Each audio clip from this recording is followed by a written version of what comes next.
Okay, so full disclosure, my notifications have been like completely out of control lately. And you know what's at the heart of it? It's all this TikTok stuff. You guys have been sending in searches like crazy. And it seems like everyone is just totally confused about what's going on. I mean, some of you are asking, is TikTok back? While others want to know, when is TikTok getting unbanned? And then there are those really weird ones like, did Meta buy TikTok? It's a lot. Yeah, it can be pretty overwhelming to keep up with, for sure. I think this whole situation really shows how fast things can change in the tech world. And honestly, it's so easy to get caught up in all the rumors and speculation. Seriously. And speaking of rumors, it seems like a lot of your searches are kind of stuck in the past, Yeah. referencing those ban attempts from back in 2020 and 2023 when Trump was in office, which already makes me think that some of the information out there might be, well, a little outdated. Definitely. So maybe we should start with the biggest question. Is TikTok actually banned right now? Well, judging by your searches, it's not so clear-cut. We're seeing a lot of you asking, is it back? Or is it working? Which wouldn't be the case if there was like a clear nationwide ban happening. So it's not as simple as just like an on-off switch. There's more to it than that. Oh, way more complicated. It's almost like trying to solve a puzzle where the pieces constantly change shape. All right, well, that's definitely murky. So what are some possible reasons for all this confusion then? Well, one thing that jumps out is all the different locations mentioned in your searches. We see Canada, the USA, and even some mentions of other countries, which kind of makes me think maybe instead of one global ban, there are a bunch of different restrictions in different places. So maybe TikTok is working in some places but not others, which would explain why some people are having problems while others aren't. Exactly. And then there are all those searches about the App Store. A lot of you are saying you can't download or re-download TikTok. Right. I saw that. And that could be a few things. It could be a glitch on Apple or Google's end. Those happen sometimes. Or it could be that they changed the policy, maybe because of all the talk about TikTok.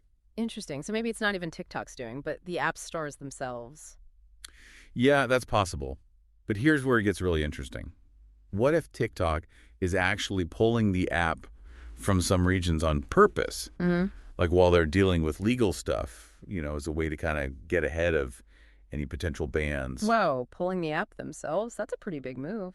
But I guess it makes sense if they're trying to show they're taking things seriously. Speaking of taking things seriously, can we talk about all the VPN searches? It's honestly mind-blowing how many of you are suddenly interested in VPNs. Like everyone became internet security experts overnight. Well, it's understandable that people are looking for ways to get around things if they can't access TikTok directly. And a VPN, a virtual private network, can make it look like you're in a different location, maybe somewhere where TikTok's working fine. So you're tricking the system into thinking you're somewhere else. That's kind of clever. It is, but there's a catch. And this is important. If a ban is put in place by a government, using a VPN to get around it could be against the rules, legally speaking. Oh, wow. So it's not just a harmless trick. There could be real consequences. Absolutely. And I think that's a perfect example of why it's so important to be careful and get good information when you're dealing with stuff like this online. Those quick fixes aren't always the best idea, especially when there might be legal issues involved. Right. Makes sense. Okay, so we've got these regional differences, the App Store mysteries, and everyone going crazy for VPNs. But what about who owns TikTok? Lots of you are asking that. Who owns TikTok now? And there are even some theories that Meta bought it, which seems a little out there. It does. And as far as we know, TikTok is still owned by ByteDance. There haven't been any announcements of a sale or anything like that. So all that talk about Meta is just rumors at this point. So even the basic facts are kind of hard to pin down in this whole situation, huh? Exactly. It's a mix of speculation, old information resurfacing, and real stuff happening all at once. No wonder everyone's a bit confused. Totally. It's like trying to keep up with the news on fast forward. But before we move on, can we at least talk about why there's so much talk about banning TikTok in the first place? What's the big deal? Well, without getting into too many specifics, the main concerns are basically around data privacy, content moderation, and national security. Those are the big whys behind all this scrutiny. So it's not just about those viral dances and catchy songs. There's more to it than that. Right. Different governments and organizations are worried about how TikTok handles our data, what kind of stuff people are posting, and whether the Chinese government might have access to information about users. Okay, I'm starting to see why this is such a complicated mess, and I have a feeling we've only just scratched the surface. You're absolutely right. But we'll dive deeper into those underlying tensions in the next part of our deep dive. So welcome back to our deep dive into all this TikTok craziness. We've already covered a lot of ground, But as we mentioned before, there's like a whole other layer to this thing. Right. We talked about all that confusion around whether it's banned or not, what's going on with the App Store, and everyone suddenly using VPNs. But I think the big question is like, why? Why is TikTok facing so much scrutiny in the first place? Well, it all comes back to those three main concerns we talked about before: data privacy, content moderation, and national security. Okay, those big, kind of scary issues. So let's start with data privacy. What exactly are people worried about when it comes to TikTok and their information?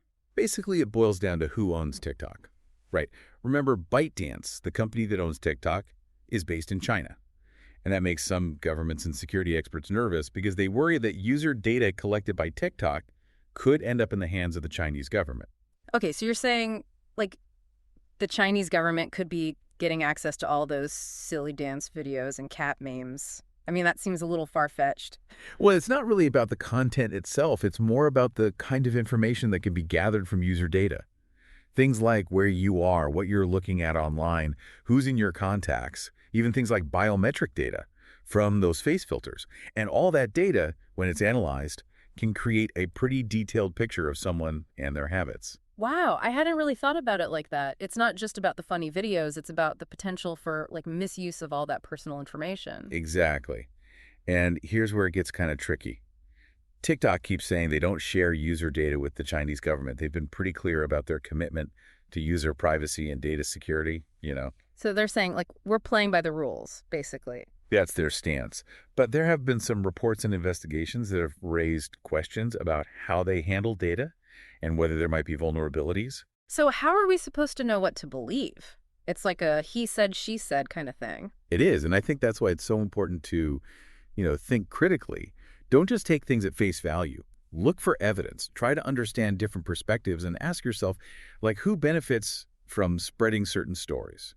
That's really good advice, but it's hard to do sometimes. I know, it's not easy.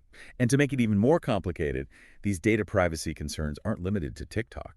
We see it with a lot of social media platforms and tech companies in general. Right. It seems like every other week there's a news story about a data breach or some kind of privacy scandal involving a big tech company. Okay, so when data privacy is kind of a big question mark, what about content moderation? That was another area of concern you mentioned. Yeah, content moderation is basically about deciding what is and isn't allowed on a platform.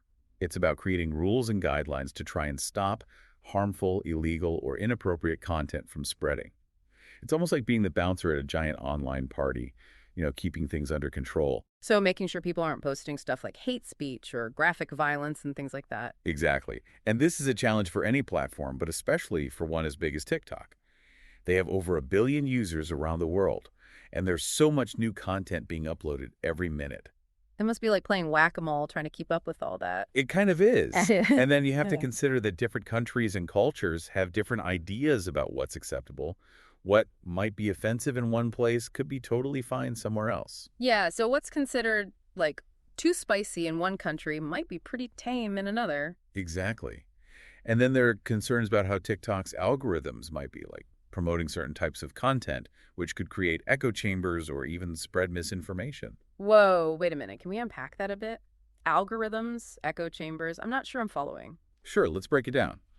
Imagine you like a few videos about, say, a conspiracy theory.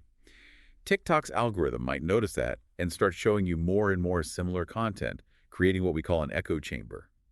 You're only seeing one perspective, Right. which reinforces what you already believe, and you might miss out on alternative viewpoints. So you're saying the algorithm kind of creates a filter bubble where you only see what it thinks you want to see, even if it's not the whole story. Exactly. And that can be a problem, especially when you're talking about sensitive topics like politics, health, or social issues. Algorithms are powerful, but they don't always understand the context or the intent behind something. That's kind of creepy, actually. It's like the algorithm is shaping your reality, even if you're not aware of it. Yeah, it's a valid concern. And it's something people are talking about not just with TikTok, but across all of social media. Right. It's not just TikTok. It's Facebook, Instagram, YouTube. They all use algorithms to decide what we see. Okay, we've covered data privacy and content moderation. Now let's talk about the big one. National security. I mean, surely everyone can agree that's important. You would think so. But even national security, when it comes to TikTok, is wrapped up in a lot of complicated stuff and different opinions. I'm sensing a but coming. What's the catch? The main worry here is that a foreign government could use TikTok to try to influence what people think, or even mess with elections. It's a serious accusation, and TikTok has denied it over and over. So they're saying they wouldn't use their platform for, like, political manipulation. Yeah, that's what they say. But the concerns haven't gone away. Some people argue that even if TikTok itself isn't intentionally doing anything wrong, the Chinese government could pressure ByteDance to censor certain topics or promote others because of Chinese law. So it's not just about protecting data, it's about protecting, like, democracy itself. Kinda, yeah. It's about making sure that what we see and hear online isn't being manipulated by other countries. And this isn't just a TikTok issue. It's a bigger conversation about the role of technology and social media in global politics, or what we call geopolitics. Whoa, for those of us who aren't political science experts, can you explain what you mean by geopolitics in this context? It basically refers to the relationships and power dynamics between countries. And technology, especially social media, is becoming a bigger and bigger part of those relationships. Countries are fighting for influence, control, and access to data, and platforms like TikTok are right in the middle of it all. So TikTok is just one piece of a much bigger puzzle. Right. And it's important to remember that how countries view these national security concerns depends a lot on their specific relationship with China. Different countries have different levels of trust and different priorities when it comes to security. That makes sense. It's not a one-size-fits-all situation then. Different countries are reacting differently based on how they see the risks. Exactly. Some countries have banned TikTok from government devices, while others have created stricter data security rules just for the app. And then there are some countries where TikTok is pretty much free to operate without much government interference. So it's a mixed bag around the world. It really is. And it's also important to understand that these decisions are being made in a very politically charged environment. There's a lot of posturing, blame games, and even misinformation being spread to try and push certain agendas. You mean there's, like, a lot more going on behind the scenes than we realize? Definitely. And that's another reason why it's so important to be critical of the information we come across. Don't just accept everything as fact, especially when it comes to something as complex as national security. Look for evidence. Consider different viewpoints, and always ask yourself, who benefits from this story being told this way? You know, that's good advice for life in general. All right, we've talked about data privacy, content moderation, national security. It's a lot to absorb, and honestly, it's kind of scary to think about how much power these social media companies have in our lives. So where does all this leave us? What should our listeners keep in mind as they try to figure out what's going on? I think the most important thing to remember is this. With so much information out there and things changing so quickly, it's crucial to be a critical thinker. Like, don't believe everything you read on the internet. Yeah, that's a good rule of thumb. It might sound obvious, but it's true. When it comes to TikTok specifically, focus on official statements from the company, government agencies, and reputable news sources. Don't just rely on random rumors or speculation you see on social media. So fact check, fact check, fact check. Got it. But what about those of us who just want to know if we can still post our dance videos? I get it, but even then, it's important to be thoughtful. Think about your digital footprint. What information are you putting out there?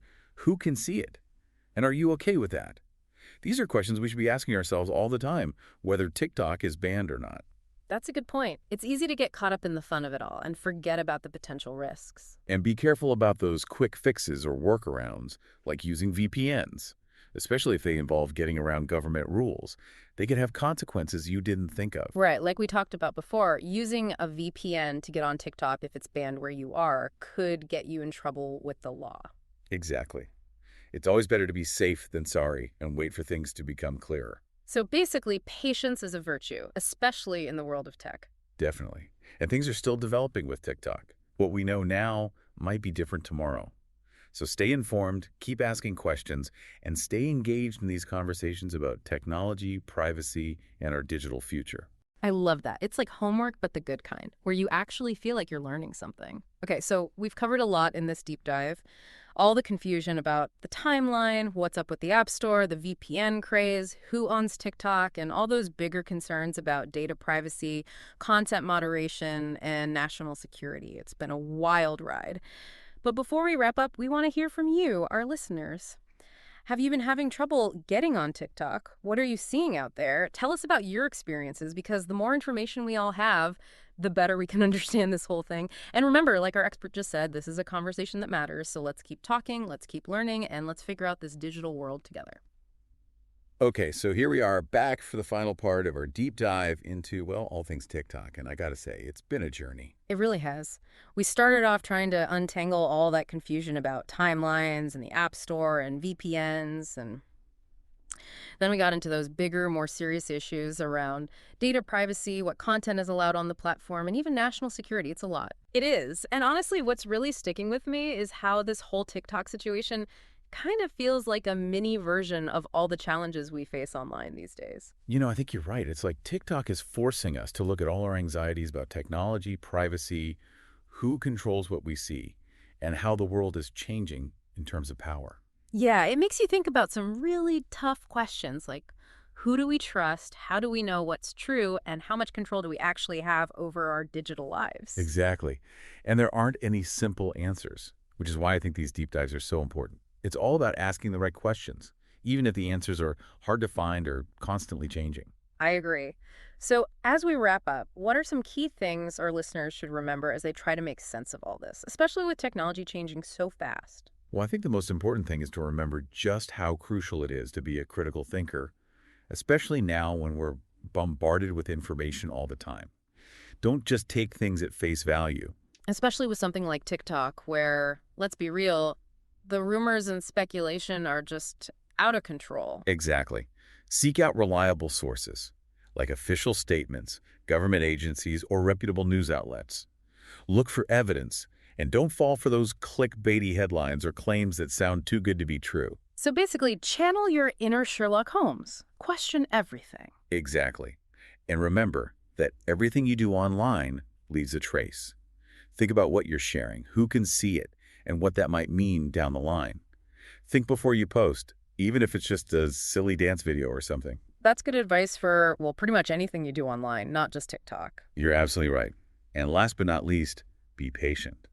The whole TikTok situation is still up in the air, and things could change at any moment. What we know today might be different tomorrow. So we're kind of in a wait-and-see mode, huh? Kind of, yeah. But that doesn't mean we should just sit back and do nothing.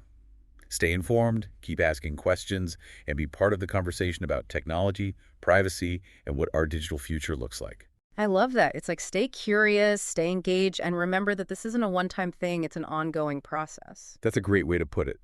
It's all about making sure we're equipped to make smart decisions in a world where technology is becoming more and more a part of everything we do. Couldn't have said it better myself. Well, I want to thank you, our expert, for taking the time to break all of this down for us. It's been really eye-opening. And to our listeners, thanks for joining us on this deep dive. Remember, stay curious, stay informed, and keep those questions coming.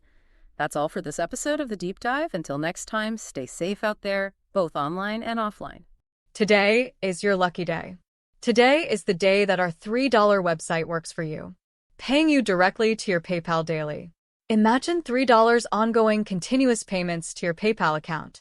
Imagine falling asleep and waking up to $300 in your PayPal account. How would this make you feel? How could this help you? What bills could you pay? What kind of fun could you have? What does that retirement look like now? All for a one-time payment of $3. This website is DFY done for you, fully built and completely hosted, and never stops collecting payments for you.